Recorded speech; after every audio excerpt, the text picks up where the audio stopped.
¡Empezamos! Bienvenidos a otro episodio más de Empodérate de Chicanos por la Causa. We are having such a great time today. Especially because we're really celebrating community because we're excited to share this space about coming everyday leaders coming together and sharing their challenges and stories behind it and what makes them unique and how they help, build community. And one of them is Fatima, who is joining us today as the co-host, previously behind the scenes and now in front of the camera. Hello, Fatima. So Fatima is a little shy this morning, but she's been an instrumental member of this team to be able to put our podcast together. So thank you, Fatima, for joining us this morning. Glad to be here. And of course, Stephanie Vasquez. I don't think you need any introduction. We've known Stephanie out and about in the community, bringing everybody together, embracing businesses and taking them to the next level. How are you? I'm doing so good. I'm excited to be here and thank you for that. I absolutely love doing things in community. I feel like I was asked, I'm going to just jump right in. Yeah, please. I was asked one day if I feel like I'm living my purpose. And I think that's such a loaded question because all of us at some point in time ask ourselves, like, is this what I'm supposed to do? However, everywhere I go, there is community. And I absolutely love it. Absolutely love working in our community. It really energizes you, right? Or it drains you. Well, both. I mean, one or the other. Or both on the same day sometimes. Yeah. I mean, real talk. Thank you. Yes. So let's start from the beginning. Let's get to know you a little bit more. So I just found out that you're from Maryville. So you grew up in Maryville. So tell us about that experience. So born and raised in the West Valley. And I mean, really my whole life, that's where I was until Fair Trade Cafe. However, I went to Maryville, then Phoenix College, and then ASU. And I was the first in my family to graduate. And I always wanted to be a teacher. So in 2004, I graduated and I got my first set of classroom keys to an 8th grade science room at Santa Maria Middle School. And really, that's where I thought, like, that was it. This is exactly what I want to do my entire life. And here I sit. And I'm sure we'll talk about the nonprofit that I started and my coffee shop and all the other things. However, I'm definitely teaching in different ways now. Absolutely. And I can see that. I can see those skills put into good use up to now. So so Maryville was a different neighborhood. Over the years has changed a lot. How was it for you growing up? Or were you just feel like it was? Well, it was normal for me. It was normal. I mean, I grew up in Maryville in the 90s. This is when we had the racial riots. Yeah. It was very intense looking back. However, that was my normal, like having police officers on, with the shield things and the fights and the gunshots. Lunch hour. Yeah, that was. And now that I'm an adult and a mother, yes, I look at it. I look at my life experiences a little bit different because even now I hear gunshots and there's not a huge reaction because it was just very normal for us. Even when we'd hang out with our friends, it was just normal to hear it. So Maryville's a beautiful neighborhood. Yes. I don't want it to be known for those things because I grew up in a very community-rich neighborhood where the neighbors, we all took care of each other. We all knew each other. Like it was, I'm very grateful that is where, I proudly say it all the time, that's where I grew up and came from. Because I do think that Maryville needs to be known for the families and the community and the people that come out of Maryville. And the vibrancy and the energy that businesses bring to that neighborhood, our neighborhood. It's been amazing, especially when you saw the little bit the slowdown with COVID, but eventually how creative our communities are into helping each other and then turning what they had before into something else and just continue to move forward. Yeah, it's that village mentality. Absolutely. You know, I remember my parents, they would feed people that were hungry. There was times that we had people that were homeless living in our home. Mm-hmm. I mean, and this was just normal for us. Yeah. This is how we did it. If we had food, everyone would eat. Yeah, donde comen uno, comen dos. Right. Was a very Right. common dicho. Yes. So Fatima, you've known Stephanie as well, but you've been in events with her too as well, and you have a special connection too that you were wanting to talk about. So I was part of a special event where Stephanie was a panelist, and one of the stories that really resonated with me was you speaking about your inner child and how you have a little picture of yourself on your mirror. I just, would you be able to elaborate on that and share that? I feel like that's very special. For sure. Mm-hmm. I feel like everything in our lives we create one way or another. We have some responsibility in it, and there's things that may have happened to us, and I like to look at it for us, even in challenging times, as hard as that is. Yep. And like that inner child, and we think about how we were raised and maybe some of the things that we experienced and how we faulted others and held anger for that. And so part of my healing process was acknowledging these things. And I shared on this panel, I was at the Amor Amigas, and I shared on the panel how I acknowledged the little girl that got me here today. So I have a picture. If I would have known, I would have taken a picture so I could show you.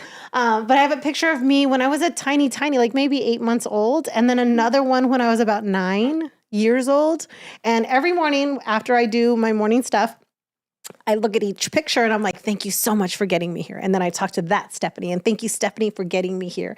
And eventually I'll talk to this Stephanie when I'm a grandma and thank me for getting me here, you know? I love it. Yeah. I love it. And especially because I think an image just like, it really gets you to the point in your life that is important to keep you grounded, right? There are times where, a special picture really just brings you joy, just joy. And you see it and I'm like, I remember I was so happy here. Yeah. And I remember how my life was around this. And then the others are that you have to, also look now and say, this is where I am. And I love and I thank myself for it. And one day I'm going to look at a picture of me here now. Yes. I think it's also like a really great representation that version of myself really did something to grow into the next version and into the next version. And it's really just acknowledging,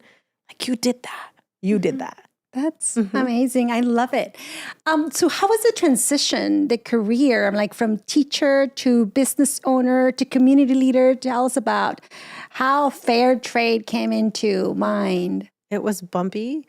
And I had lots of scars. No.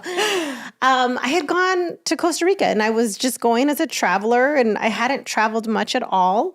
And, the crocodile tours and all the things that you do in Costa Rica. And the last day we went to a coffee plantation and I had no idea. And I always share this because when a person makes a decision, you can change your life. And I think that's what happened. So I had no idea that coffee came from a plant. I had no idea. I just thought it was this beautiful drink that I enjoyed every day. And here I am owning the longest standing coffee house in downtown Phoenix. And I didn't even know that about coffee. Congratulations. Thank 16 you. years. Yeah, Stephanie, 16 years. In a coffee shop, independently owned, women owned. I'm like, thank you. That's amazing. Thank you. I don't know of anyone else that can it's been do a what journey. you're doing right now. It's definitely been a journey. I had no idea what I was doing, but I knew I wanted to. And I think that's why I say when a person makes a decision that this is what I'm going to do, there's really not a whole lot that can stop that person if they truly made that decision. And I made a decision that this is what I was going to do. So here I am. That's amazing. And now it's going, it's your example certainly resonates with your children. You're talking about, you already also have your daughter. It's also a business owner and just doing such an amazing things. Yeah, the power of representation. I don't think that I understood how huge it was until not even my own children, because our children, that's our norm. Mm-hmm. This is normal, when I saw other people's children and they would say certain things. And, I also share a story about a little girl who came to a mercado once and told her mom, like, Mom, they all look like me. And the next thing you know, this little girl started a business. And it was just seeing that she could. And when you see that you can, you will. And that's just very, very powerful. And there's some responsibility in it too, but I mean, it's to change the trajectory of generations, You see a path. Oh, yeah. Right? You see that is attainable. And whether you've considered it before or it never crossed your mind, it becomes real. Yeah. And it's so powerful. Like you say, we all remember that moment when you saw somebody and then you said, like, I can do this can too. do that. Yes. It is amazing. So tell us about ella. Yeah, yes. So we were talking before this all started, and yes, you may look at everything and think, oh, what a great strategic plan to start a nonprofit. That was not a plan. It was not. I have not planned most of my life. So ELLA came about because in 2016, I was asked by the mayor to speak on Latina Equal Pay Day. And I wasn't super well versed in the gender pay gap. However, I did some research and I was mind blown. My soul was shook. Right? Yes. That at the time, every time you see it, Latinas were making 46 cents to a man's dollar for the same exact work. And I just thought, this is now. We're not talking about like our grandma's time. This is now. And so again, I'm like, okay, what are we going to do about this? What are we going to do? So what I decided to do is because no one was talking about it at the time. So I decided that we would have what we call now Mujeres Mercado outside of Fair Trade Cafe on a first Friday to bring awareness around Latina Equal Pay Day. And we would do it on Latina Equal Pay Day. Now, that date changes every year because it's basically how much time does it take a Latina to make the same amount of money. So last year it was in November. It almost takes a full year now. Oh my God. For us to make the same amount of money. So what I did is I just invited a bunch of business owners because they're creating their own ceilings and creating their own paths, and that we would really shine a bright light on them. Because for you to do something like that, you're taking a step, a big step, a bold one. So fast forward, like 30 minutes into the event, everyone's like, Stephanie, when's the next one? When's the next one? And I mean, there was not street markets at the time, and I wasn't planning on another one. However, now we have a 501c3 called ELLA, Empowering Latina Leaders in Arizona. We have two flagship programs. The first one is the Mujeres Mercado, which is the largest outdoor market or largest outdoor women's market. And we just in August opened up the Amor Collective. Because during our work for the Mujeres Mercado, I was seeing, okay, Arizona, we've got good weather, like, I don't know, 6 months, 9 months out of the year. So what happens to these businesses Monday through Thursday when it's super hot? What happens to these brands? Everything's just stopped. So we needed something more consistent. And if you look at it, the risk from going from pop-up to storefront is a huge investment, and you really don't know if it's going to work. So I just thought we need like an incubator space that's surrounded in community and grounded in love, where we can truly experiment and explore and test our brands in the mainstream market. So this is where Amor came from. And touch different people throughout this panel discussions and event and space. And one of them is Fatima. You were talking about a specific moment that you had there when you had the opportunity to just be there and be among those women and sharing their stories. Yeah, and Amor Collective, I think anytime I go there, it's as well as your cafe. I can understand why it's been one of the longest standing in downtown, or it is the longest standing in downtown Phoenix, just because everyone has that. Every time I go there or to Amor Collective, Fair Trade Cafe, it's always like out of this world experience, kind of like it it's a safe environment where everyone just feels included and empowered, and you just feel like part of a community, which makes it really special. And going off of that, my question to you is, I'm curious about what has, running your own nonprofit and your own business and, being at this level where you are of success, like what has that taught you about people? That we can all change and that there's so much power in people and in collaboration. And none of these, I know you say when I reach this level of success, thank you for seeing that. However, none of it could have possibly been possible if you didn't walk in the door and if you didn't walk in the door. If everyone decided to walk into a different door today, what wouldn't run and Fair Trade Cafe wouldn't be here. Like we did that. Yes, I may own it. However, the community built it. It was us that did it. And it was in a time, like you say, you feel like you're a part of a community when you're there. That makes me feel so good because really, I used to shy away from people are like, there's something about it. I don't know what it is. I know what it is. It's love. Like you can feel the love. And it's something that's it's kind of like chocolate. How do you explain what chocolate tastes like if you've never had it? But we feel your love, Stephanie, because I come in and I think about you at Fair Trade and the commitment that you put aside from raising your family and then growing a business. It's more than that. It's about community and bringing others along with you. 100%. And I think that's really evident everywhere that you go. You're fearless, and then you're unapologetic. I love it. Oh, I try to be. Some days it's a little harder than others. So we were talking earlier, speaking of learning and unlearning, right? I mentioned the word resilience. Tell me about how you feel about that and why. Well, I think there's stages of resiliency, and there's a point in time where you're like, okay, I'm a resilient. I already proved that. Now it can be easy. It can be easy now. I don't need to be resilient anymore.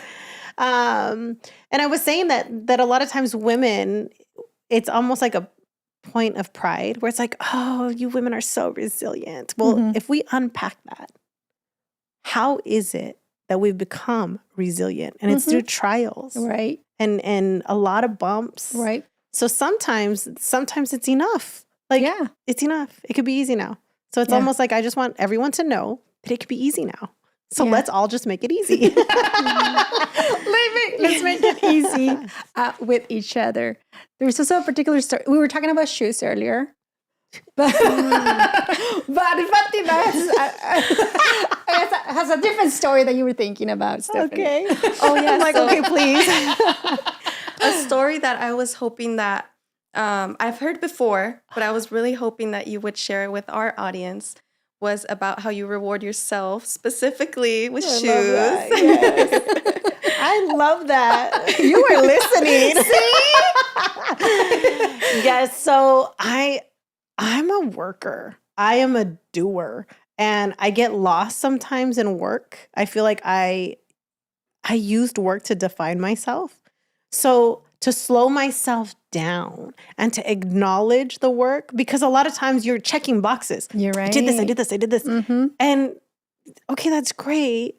But are you present in what you're doing? Do you realize what you did? Right. And did you feel it? So what I like to do to slow myself down and also acknowledge my work rather than just on to the next is I have a few vices, and shoes is one. I love shoes. Me too. I love Me shoes. Too. Shoes. Oh, yeah, that's Leslie. She's wearing some Fearless rhinestone red shoes. That's right. And I'm also a leather jacket with jeans. I'm like, it doesn't get any more fearless than that, ladies and gentlemen. The power of community. I love it. So that gives you an opportunity to really stop and reward yourself. Well, what I do is when I buy the shoes, I write on the top, the box on the inside, and I write what I did. Like how I was, what I had, the person that I had to be. Right. To get whatever it was. Like, For Amor, I bought myself a pair of shoes when I opened Amor because it was a lot of work. And on the inside of the box, it says the date, it says what I did. And it's a reminder because when you step into those shoes, you're stepping into that woman that created whatever it is that I created at the time. And I'm stepping into that. And it's just like harnessing power instantly. I love it. We should, I need to start doing that. Go buy yourself a pair of shoes. Shoes and dresses and purses.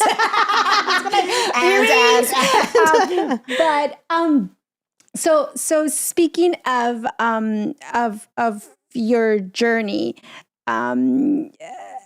the everyday of running a business, but if it's like a service, like a restaurant and a coffee shop, that's a 24/7 many times. Mm-hmm. Anything can go wrong and right. Yes. But then on top of that, you added ella. And then through ella, then you have now the Amor Collective as well. And so everything can feel really glamorous and all like really easy to do. But share us about the story of how you manage change and then you face challenges throughout the different hats that you wear. Yeah, and I don't want to say that it's easy. I think that would be unfair. It's work. Mm-hmm. It's a lot of work. And it's a lot of different hats, sometimes at the same time. Mm-hmm. However, I think before I leave my house, I do work. I get grounded, I meditate, I clear my mind so that I know when I get in my car mm-hmm. and I leave my home, mm-hmm. I've taken care of myself and my home and my children, and I'm ready for whatever it is that's going to happen because I have no control. And I know that. I have no control for what I'm going to walk into. Who knows what's going to happen at the cafe? And every day it's something different.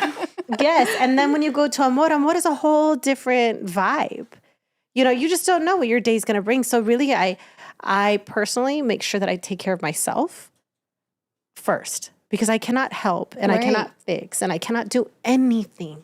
You can't fill anyone's cup if you don't fill your own first. No, if your tank mm-hmm. is empty, there's no way you're going to fill anyone else's tank. Mm-hmm. And that's something that I had to unlearn and relearn because my mom, she took care of us and she cooked and she cleaned and she did everything. And sometimes I just look at her now and I'm like, I do not know how you did it. There was 4 of us. I do not know how she did it. So, I had to learn that I have to take care of myself first. Mm-hmm. Mm-hmm. And that it's not selfish. It's not irresponsible. That I'm a better mother. I'm a better boss. I'm a better fill in the blank when I am taken care of.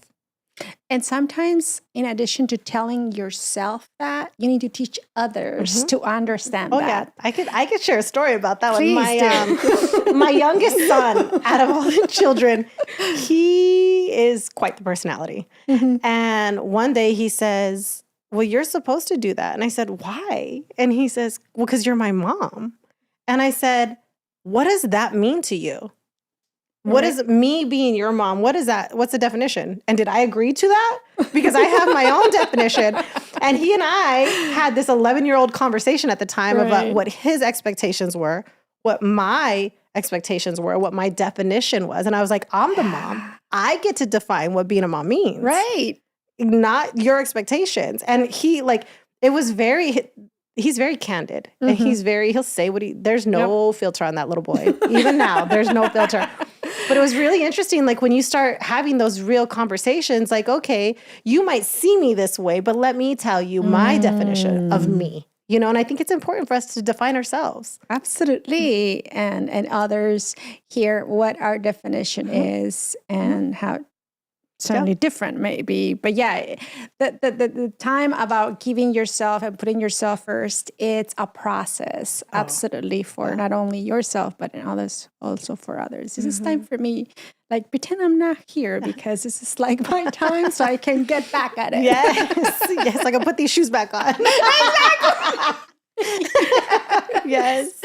So Fatima, we were looking at Stephanie's emails when you were coordinating the the interview. Oh, yes. So while I was coordinating this interview along with Stephanie, I noticed that your signature, it says reality is a projected thought. Mm-hmm. And I think it must mean a lot to you for you to have it as your signature Mm-hmm. because it's sent back and forth anytime you send an email. Mm-hmm. So I just wanted to know, like, what does that mean to you? Yeah, I leave crumbs. I try to leave crumbs everywhere I go, and if someone picks it up, there's Obviously, being picked up. There's yes. something to eat. I think everything is created twice. Like we were sitting in this room, and someone thought of this before it was real, and now we're sitting in someone's thought. Like reality is your projected thought, and you're creating your reality moment by moment, day by day. And I think that like when you sit in that, like the power that you have for yourself is immense. Absolutely immense. I mean, we were talking about how I had my son in high school. If you look at it, I grew up in Maryville. I fit in a lot of statistics. Yes. A lot of statistics. And I am doing what probably most people didn't think I could ever do. But this is my reality. It was my projected thought that got me here. And when you sit in that and like harness that power, that it doesn't matter what I think of you. It doesn't matter what any of you guys think of me, with all due respect. It's what I think and what I'm going to do and the decision I'm going to make. And that's what that signature means. I love it. Yeah, that's really, really, really good. Mhm. Esther, that's a really good point. It is about how we see each other and what we think of each other, and the decisions stem from there. Because no one else is going to live our lives. It's us who need to make those I decisions. think it gives you a sense of control too. 100%. Yeah. Yes. And also it's like, okay, this might be where I'm at right now. Where do I want to be? And what am I willing to do to get there? Mm-hmm. And that it doesn't matter your parents, your partner, your children, your team. It doesn't matter. Like it's you. At the end of the day, it's just you. So what are you going to do? And that's sometimes I look at myself after I say thank you to those little Stephanies, and I'm like, and I look at this Stephanie, I'm like, all right, Stephanie, what are you going to do? So then you have different, different processes and reminders that you do. Is there anything anything specific also that you do in those moments when you have no more energy to give, that you just feel that your tank is just empty, and that you're going to get up? Because I can see that in you, that you're going to get up. But there are moments where I'm assuming that your tank is empty. So what do you do to I cry? I do all the things that most of us do, Maybe it's that chocolate cake. Maybe, it just depends. It really depends on what it is, However, when I'm going to get back up, now that's a different story. When I know I'm going to get back up after I've cried, after I've eaten the cake, after I've screamed and yelled and complained and said it's everyone else's fault. And then when I sit down, I'm like, no, Stephanie, what are you going to do? Then, all right, I'll make sure I drink. I make sure I drink good water. I make sure I eat well. I'll exercise in the morning. I have my morning routines. I'm like, I get back on it. Like, okay, I threw my fit. That's not what is going to help me. Yeah, I might get a little bit of it out, but what is really going to get me back on? And you get back on. And it's discipline.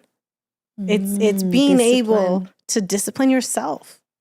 Because I don't have a boss. Sometimes I wish I did. That's a good point. That's a good point. Sometimes I wish I did. You have, Yes. You have everyone counting on you. Well, and also me counting on me. And you like counting Stephanie, on it's no one yourself. else's fault. Like it's You don't want to be disappointed in yourself. Yes. Yeah. So it's like, okay, let's get back on. That's Yeah. right. Yeah. I think it also shows just like how understanding how everyone has different ways of coping with things, Yeah. whether it being eating chocolate cake, crying it out. It's just like everyone has their own process of letting it go. And once you let it go, then it comes to, okay, now let's look for the solution. What are we going to do? Yeah. And I'll even ask myself, how long are you gonna let this go? Like, how long is it gonna take you? Because it's up to you. There's only so much, chocolate cake and crying and being angry. You know what I mean? Like, and then you got to fix that now too. So you're right. There's only so much chocolate cake to go around. Yeah. So I mean, we could sit in things for a long time, but it's not make a decision at all and not move on. No, and you're stuck. Yes. You're literally just sitting there floating. Yeah. And one day's gone by and two, and you don't get those days back. Like you don't get it back. And it's okay. It's okay. You want to stay in bed. You want to do those things. That's okay. But for me, like, all right, let me feel this, release it, and get back on. That's right. I'm trying to squeeze all the juice out of this lemon. You're right. Well, is there anything else that you want? I'm like, you ahorita nos dejaste con tanto to process, and I love it. It's true. We need to make sure we fully understand each other and be our number one person and then discipline how important it is to be able to, and then community and leaning on them the way that they're leaning also on you. Amor Collective, it's an amazing project, Stephanie, and then Mujeres Mercado, tell us also about that. You're touring the States now with that project. We are. It's so incredible to see. It's magical what actually can happen because you have this idea that you're going to do something and you do it, and then sometimes I think like, oh my gosh, that worked. Oh my gosh, that worked. You know, who'd have thought? Who'd have thought? But yeah, we now, people are, different cities bring us out, different states, and we travel and we create community everywhere we go. And yes, it's done with the business community, but really when we look at the ecosystem of community, there's so many elements of it, and we make sure that we bring them all in. Yeah. You're right. Well, we appreciate you coming here. I know it took some time in the middle of another whirlwind. So much more appreciated the fact that, you took the time to be present here with us today. Share your challenges, being so authentic as you always are, and fearless and we always learn something new. I love fearless over resilience. Let's do that. Yes, let's please. Please. Fatima, thank you for coming and joining our show today. Yeah, I was glad to be part of the conversation, especially for my first episode. I'm really glad it was with you, Stephanie. Oh, thank you. This really has been good. This is what friendship feels like. Yeah. So thank you guys. Yeah. Thank you. Thank you. We'll be right back with our next episode next week, every Thursday, aquí en Empoderate. Yay! So good. I was fighting tears a few times. I'm like, don't cry, Stephanie. Don't lose an eyelash.